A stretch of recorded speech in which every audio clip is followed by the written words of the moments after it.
नमस्कार। आज का मोटिवेशनल वीडियो है शिक्षा स्कूल गोइंग चाइल्ड की तरह से लो। जैसे स्कूल जाते समय बच्चे की अवस्था होती है, बच्चे की बुद्धि होती है, उसमें किसी तरीके का जो है वो किसी तरीके की और अपना ज्ञान नहीं होता। वो सिर्फ एक अपने अज्ञानता के साथ ज्ञान को ग्रहण करता है। यानी वो उसका माइंड जो है बिल्कुल फ्रेश माइंड है। उस माइंड के अंदर कोई बात और अन्य चल नहीं रही है। तो जो आप बताते हैं वो उसको ग्रहण करता है, वो उसको एक्सेप्ट करता है। अपना दिमाग कब चलाता है? जब उसको काम दिया जाता है, जब हम उसकी परीक्षा लेते हैं, तब अपना वो दिमाग को जो है वो वहाँ पर यूज़ करता है। जिस तरीके से एक परीक्षार्थी अपनी परीक्षा के समय जो है अपने दिमाग को यूज़ करता है, ठीक उसी तरीके से आपकी भी जब परीक्षा ली जाए तब आप अपने माइंड को यूज़ करें। जब आप शिक्षा ग्रहण कर रहे हों तो एक बच्चे की बुद्धि की तरह से, जैसे बच्चा स्कूल जाता है तो स्कूल जाते समय कोरी स्लेट होती है, यानी बिल्कुल प्योर माइंड होता है। और जब जिस तरीके से एक खाली आपने कभी बर्तन को देखिए, यदि वो खाली बर्तन आप खुले आकाश के नीचे रख दीजिए और बारिश आ रही हो तो एक एक बूंद करके वो कई बार जो ऐसा है कि वो पूरा भर जाता है, कई बार जितनी बूंदें भी आए तो उसके अंदर पानी इकट्ठा होता है। यानी प्योर है ना, वो खाली है तो खाली बर्तन के अंदर पानी टिकता है। उसी तरीके से ज्ञान भी उस फ्रेश माइंड में जल्दी आता है जो प्योर होता है, यानी जो बिल्कुल खाली है, जो साफ है। देखो, आपने गंदा बर्तन रखा और रखा आपने उसके अंदर बारिश के अंदर। अब आपका बर्तन गंदा था, आपने उसको साफ नहीं किया, धोया नहीं, कुछ नहीं किया, तो बेशक पानी बहुत प्योर था, लेकिन क्योंकि आपके बर्तन में कुछ गंदगी थी, वो वहाँ आकर के भी प्योरिटी पूरी नहीं मिलेगी आपको पानी की। हो सकता है पानी विषैला भी हो जाए, क्योंकि पानी हो सकता है कोई कीड़ा उसके अंदर बैठा हो, कोई चीज़ उसके, यदि आपने बर्तन साफ ही नहीं किया उसको।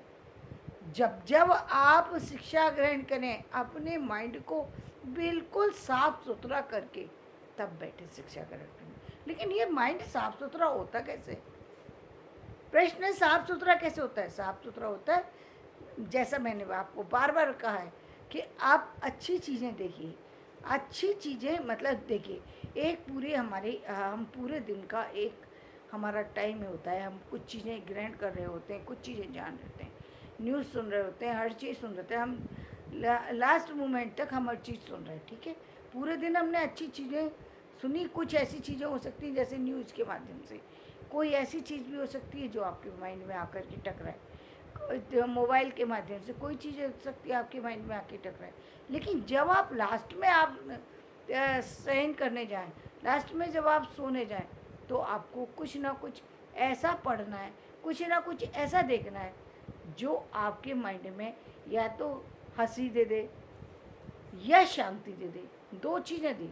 हंसी देगी तो भी आपका हंसने के, जब जब आप हंसते हैं या जब जब आप करुण दृश्य को देख रहे होते, जब जब आप देख रहे हैं कि कुछ ऐसी स्थिति देख रहे हैं जब एक व्यक्ति को किसी दूसरे से बिछोड़ना हो पड़ता है।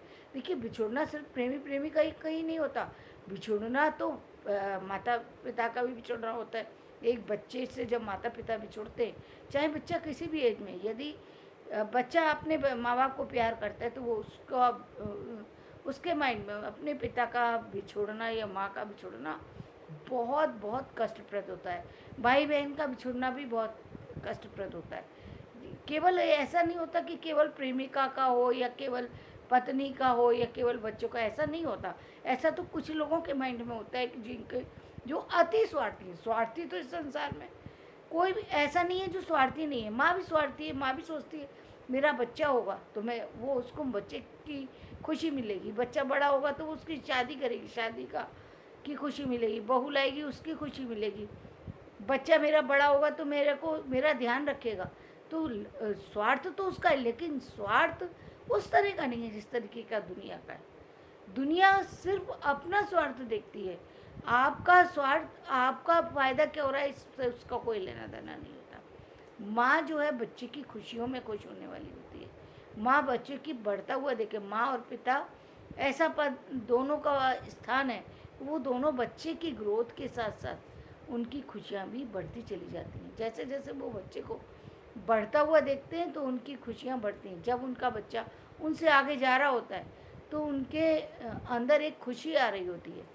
वहीं यदि कोई दूसरा व्यक्ति आपको देखता है तो उसके अंदर जेलसी आ सकती है, कोई और भावना से। लेकिन जनरली माता पिता के माइंड में अपने बच्चे को देखकर एक खुशी होती है। हर पिता को लगता है मैं तो इस पद पोस्ट पर था लेकिन मेरा बच्चा मुझसे आगे गया। कोई भी पोस्ट हो सकती है, कोई भी पद हो सकता है। आर्थिक रूप से संपन्नता वो हो सकती है जो उसके पिता ने नहीं हासिल की, बेटे ने हासिल की, तो उस पर व्यक्ति फ़ख्र महसूस करता है कि मेरे बच्चे ने आज ये करके दिखाया है, तो उसको खुशी होती है। तो जिस तरह, लेकिन यहाँ पर हम बात क्या कर रहे हैं कि ज्ञान की बात। तो जब जब आप ज्ञान लेंगे तो वहाँ पर आपको बच्चा बन जाना है। बच्चे की बुद्धि बिल्कुल साफ़ होती है, और साफ़ नहीं है तो साफ़ कीजिए।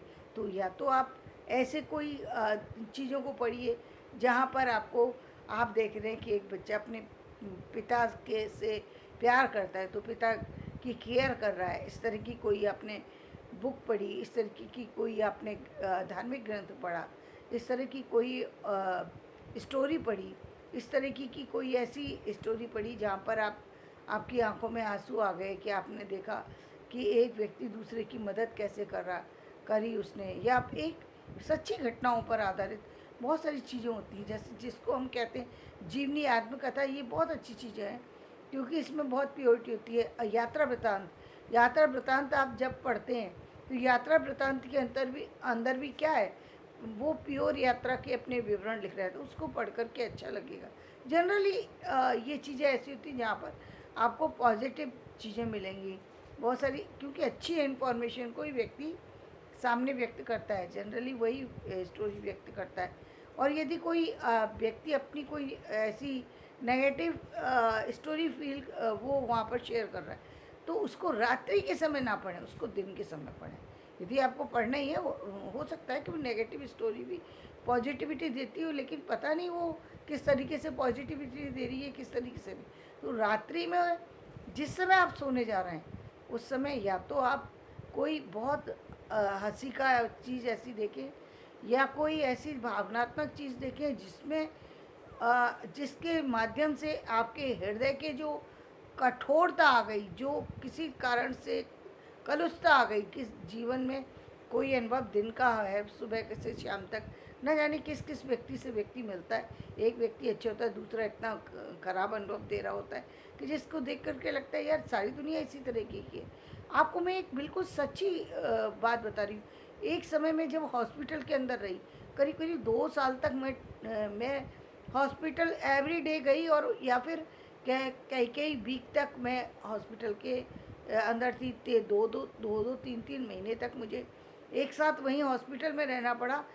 वहाँ पर देखने के बाद एक स्थिति वो आ गई थी जब मुझे ऐसा लगने लगा कि संसार में हर व्यक्ति के पास कोई खुशी है ही नहीं, यानी मृत्यु ही आखिरी सच है और सिर्फ वही दिखाई देता था, उसके अलावा कोई दूसरी दुनिया नहीं दिखाई देती थी। तो ये भी सच है, लेकिन वो भी सच है ना जहाँ दुनिया जी रही है। ये जीवन का एक एक हिस्सा है, एक हिस्सा है जहाँ पर मृत्यु भी होती है, जहाँ पर बीमारियाँ भी होती हैं। लेकिन ऐसा तो नहीं है कि जहाँ पर खुशियाँ नहीं होती। वहीं हम जहाँ जहाँ इन चीज़ों को हमने देखा, वहीं ऐसे भी लोग हैं जिन्होंने सालों साल खुशियों के को देखा, या मैं अपने ही जीवन की कहूँ, मुझे उन चीज़ों का पता नहीं था। एक बहुत लंबा दौर रहा जहाँ मैंने किसी की मृत्यु की कभी बातें सुनी नहीं, पता नहीं परिवार में हुई ही नहीं थी, या वो बातें हमारे सामने नहीं रखी जाती थी, नहीं मालूम। लेकिन वो एक लंबा फेज़ था जहाँ पर सिर्फ यही पता लगता था कि आज इसके घर में अच्छा हो रहा है, आज उसके घर में अच्छा हो रहा है। तो अच्छी चीज़ें ही सुनाई देती थी, बुरी चीज़ें कल्पना में भी दूर दूर तक नहीं थी। और आश्चर्यजनक चीज़ें तो ये थी कि जीवन में यही नहीं पता था कि जीवन में दूसरा नाम की कोई चीज़ है। सब पूरे हर व्यक्ति से मेरे माता पिता मुझे यही कहकर ये तुम्हारे बाबा हैं, ये तुम्हारे चाचा हैं, ये तुम्हारे आंटी हैं, इसी तरीके से मिलवाते थे। मुझे तो पूरे आसपास के सारे लोग सिर्फ अपने परिवार के ही नज़र आते थे। मुझे कभी लगा ही नहीं कि मेरे कोई दूसरा व्यक्ति, दूसरे के नाम की चीज़, तो मैंने अपनी शादी के बाद समझ में आई कि दूसरा भी कोई होता है। दूसरा शब्द नाम का शब्द ही नहीं था परिवार के अंदर जो दूसरा किसी को कह करके बोला जाता हो। जो भी आता था उसको खाना खिलाया जाता था, जो भी आता था वो कई कई दिन तक रुकता था। तो कभी या बहुत सारे लोग तो ऐसे थे जो महीनों महीनों हमारे घर पे रहे, तो हमें अनुभव ही नहीं था कि बाहर की दुनिया क्या है। बाहर की दुनिया के संपर्क था ही नहीं। तो जीवन में हमेशा हमारे पास जो चीज़ है वो तो ठीक है, लेकिन रात्रि में जब आप अपने माइंड को जब आप सोएं, बिल्कुल साफ करके सोएं, बिल्कुल प्योरिटी लेकर के सोएं। कोई अच्छी चीज़, ऐसी, यदि आपके पास कोई चीज़ ऐसी नहीं है कि आपको लगता है कि ये चीज़ अच्छी नहीं है, तो आप बहुत सारे ऐसे आध्यात्मिक ग्रंथ हैं जिनको आप लेकर के अपने साथ में रात्रि में जब भी आप सोएंगे उस ग्रंथ का एक पेज, आधा पेज पढ़ेंगे। कुछ लोगों को तो ये पढ़ते पढ़ते नींद आ जाती है, तो अच्छी बात है ना। नींद आ गई और आपने एक अच्छा पेज पढ़ते हुए आप सो गए, हाथ में किताब लेते हुए, तो अच्छा है ना। गहरी नींद भी आई आपको, और दूसरे जब आप सपना भी देखेंगे तो अब आप उन सारी चीज़ों से, नेगेटिव जितनी चीज़ें थी उनसे आप दूर हो चुके हैं। आपके कोई सपने में कोई गलत चीज़ नहीं आएगी, और जब आप उठेंगे तो भी आपके माइंड में वो सारी पुरानी चीज़ें हट चुकी होंगी, क्योंकि आप इतनी गहरी नींद में थे कि सब कुछ भुला चुके। पूरे जितनी भी घटनाएं आपके जीवन की थी, सुख थी, दुख थी, जो भी चीज़ें, जो अब गहरी नींद में व्यक्ति सोता है, सब कुछ खत्म हो जाता है। दर्द था, इवन बीमारियां भूल जाता है व्यक्ति। बहुत बहुत बार आप अनुभव करेंगे जब आप बहुत गहरी नींद से उठेंगे, और कई बार काम करते चले जाएंगे, बाद में याद आएगा कल तो मुझे बुखार था, कल बुखार था, याद कितने घंटे बाद आया, 6-7 घंटे बिताने के बाद। यानी सुबह का वो माइंड इतना फ्रेश होगा। इसीलिए कहते हैं कि सुबह में जब भी आप अपने आसपास जो है बुक्स रख करके सोएं। इस बुक्स का एक ही बुक्स रखें सर, ये नहीं है 15-20 बुक्स अपने सिराने रख ली। एक बुक्स जो पढ़नी है सुबह उठ करके, क्योंकि 2 घंटे के अंदर कोई 25-30 बुक्स तो पढ़ नहीं सकते। 1 या 2 बुक्स ज़्यादा से ज़्यादा, उन 2 बुक्स को आप रख लीजिए और सुबह उठ करके आपको उसको स्टडी करनी है। सुबह ज़्यादा से ज़्यादा जो भी आपको समय लगाए 10 से 20 मिनट लगा लीजिए। दूसरे अन्य कामों के लिए 30 मिनट लगा लीजिए। बाकी समय आपको सिर्फ अपने, यदि वो 30 मिनट लगते तो वो 30 मिनट आप पहले और उठते पहले उठें, ताकि वो 30 मिनट बचा सकें। सुबह जितना अर्ली से आप अपना काम शुरू करेंगे उतना ही आपको बहुत ताजगी रहेगी। पूरे दिन तक आपकी जो इरिटेशन होता है या और चीज़ें होती हैं वो नहीं आएंगी। आ भी गई तुरंत उसको ख़त्म कर दिए, तुरंत ख़त्म कर दिए। तुरंत कैसे ख़त्म करेंगे?